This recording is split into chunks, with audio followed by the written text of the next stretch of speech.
Alandaşlık doğrunda ileralik sorumsuzluktan çıkarak hiçbir memleket öz aldığınca siyasat yürütüp, öz aldığınca önü almayı, varımız birbirimiz tığız baylanmış kaldık.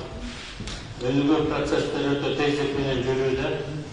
4.0 endüstriye varlıklar geldi.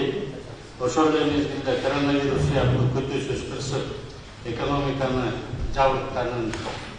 jabırtaklarının toplatman yok. Biz emes önükü memleketlerin ekonomikası dağı pandemiyaga çeyinki dengelge hale jetilir.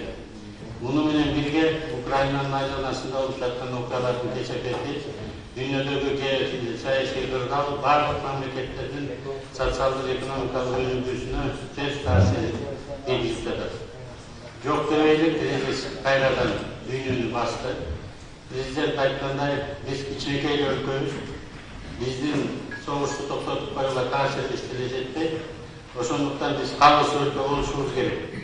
Кыргыздар bir уйдун bir мүйүзү сынса, 1000 үйдүн мүйүзү зыркырайт деп, bir туган союзлерine biz тынчтык менен каалайбыз.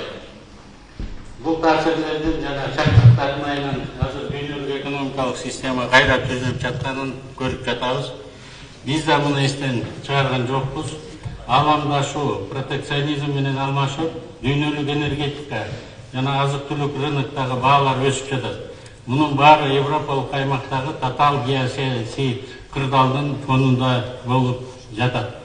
Февраль айынын аягында дүйнөдө геосаясий чыңалуунун көптөгөн күтүүсүз күчөшүшү биздин биринчи кезектеги максаттарыбызды жана милдеттерибизди кайра карап чыгууга зарылчылыгына алып келди.